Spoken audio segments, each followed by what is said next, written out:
Hola, buenos días. Bienvenidos a otro vídeo de la Pluma y la Espada. Y hoy no vamos a seguir con las reseñas. Hoy vamos a hacer algo diferente. Hoy va a ser otro artículo para lectores y escritores. Un artículo basado en uno que había hecho ya para mi blog en su momento, que le titulé el manual del villano. El manual del villano básicamente son una serie de tips basados en mi experiencia escribiendo un poquito y sobre todo leyendo.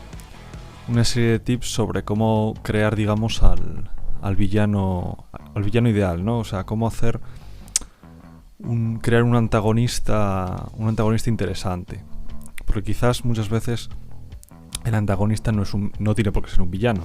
Realmente decir antagonista es más técnico, pero bueno, me ha gustado titularle así el manual del villano. Entonces, bueno, antes de nada aclarar que obviamente cada maestrillo tiene su librillo, ¿no? Como se suele decir. Y hay muchos libros que no siguen ninguno de estos tips y aún así funcionan bastante bien, o sea que no pasa nada. Simplemente, bueno, son cosas que según mi experiencia me he dado cuenta que hacen que a veces un antagonista en una historia sea bastante interesante. Entonces, bueno, vamos allá. Lo primero que quiero destacar es que para que un antagonista sea más interesante, es importante tener trabajada su causa. Su causa me refiero a sus motivos internos y sus objetivos, ¿no? Bueno, hay veces que su causa es muy simple, ¿no? Puede ser simplemente quiere destruir el mundo, dominar el mundo a secas y ya está. Y a veces puede funcionar eso, no digo que no. Ahí tenemos el ejemplo del Señor de los Anillos, ¿no? Por ejemplo, las obras de Tolkien, el principal antagonista es Sauron y sus principales motivaciones no tienen mucha historia realmente, es dominar el mundo. Y bueno, funciona. Lo que pasa es que, bueno, en un contexto en el que la literatura está ya tan trillada, en el sentido de que ya tenemos literatura de todo tipo y ya está casi todo inventado, pues bueno, a mí personalmente se me hace más práctico pensar en crearle a nuestro antagonista motivaciones complejas, hacerle incluso moralmente honesto, ¿no? En algunas cosas me refiero, que aunque sea, digamos, el antagonista, el malo o el villano, ¿no? Llamémosle X, que aún así tenga su código de conducta, puede ser interesante, que tenga motivaciones internas que justifiquen, por lo menos en cierto modo, ¿no? O por lo menos para él, que justifiquen lo que hace. Puede ser una venganza personal, puede ser un código de conducta muy opuesto al de nuestros protagonistas. Está bien que veamos su perspectiva, ¿no? O sea, que no sea simplemente el malo y ya está, sino que tenga su pasado, tenga sus motivaciones. Eso lo hace mucho más interesante. De hecho, hay veces que a mí un libro me ha enganchado por eso, porque el antagonista tiene unas motivaciones sólidas. Es un personaje complejo también que se desarrolla, ¿no? No es simplemente un maníaco que se ríe desde lo alto de su torre, que oye, eso a veces puede funcionar. Pero repito, que es bueno que tenga sus objetivos bien desarrollados, su causa, pues una cierta legitimidad, ¿no? Aunque tenga su maldad, pues bueno, dentro de su maldad, dentro de que es el antagonista, que tenga un código moral de alguna manera. Puede tener un pasado trágico, repito, una venganza personal o lo que sea, o incluso tener una ideología muy bien definida, ¿no? Así que bueno, eso sería las causas y los objetivos, sería el primer punto para mí que puede servir para hacer un villano interesante. Luego otra cosa que es importante destacar es que, hombre, un antagonista principal, un villano principal, tiene que ser competente, me refiero. No hay nada más frustrante que ver que el principal villano de la historia, desde el minuto 1 ya sabemos que va a ser derrotado, ¿no? O sea, que se vea a la legua, no. Tiene que tener sus planes bien desarrollados, obtener algún éxito, aunque sea parcialmente. Tiene que tener virtudes, hacer las cosas bien.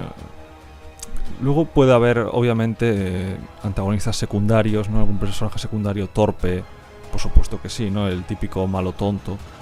Eso está bien, pero para antagonistas secundarios. Pero yo creo que para el antagonista principal es importante que sea competente, que realmente se lo ponga muy difícil a los protagonistas, ¿no? A los chicos buenos, por así decirlo. Esto vale, yo creo, para todo tipo de literatura. Literatura fantástica, literatura novela histórica o lo que sea. Luego, un tercer punto a la hora de pensar en un villano interesante o un antagonista interesante sería sus pensamientos. O sea, me explico. Normalmente muchos libros se nos ofrece solamente el pensamiento, el punto de vista de los protagonistas, ¿no?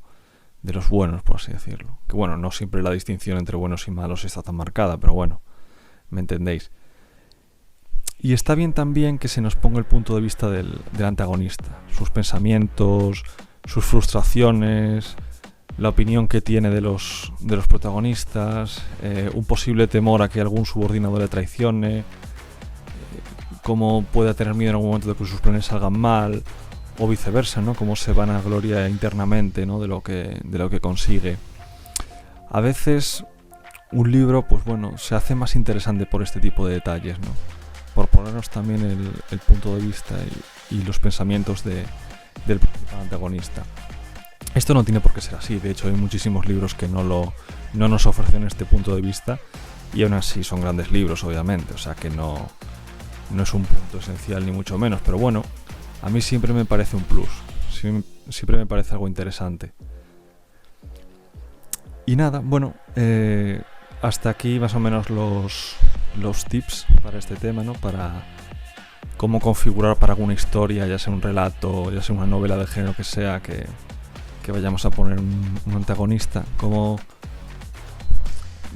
configurar un antagonista interesante.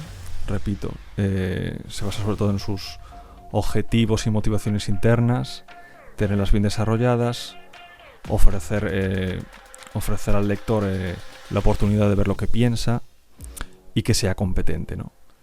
Obviamente esto está basado en las impresiones que yo tengo, ¿no? A base de leer sobre todo y de escribir un poco. Es una opinión personal, no tiene por qué coincidir con lo que penséis vosotros. De hecho, hay muchos libros que no seguirían, por así decirlo, ninguno de estos tips y aún así han sido grandes éxitos. O sea que obviamente aquí no hay verdades absolutas. Pero bueno, es mi opinión de cosas que yo creo que sí que pueden hacer a nuestro villano, digamos, nuestro antagonista, aunque me gusta llamarlo villano, a nuestro villano más interesante. Así que nada, hasta aquí el artículo de hoy.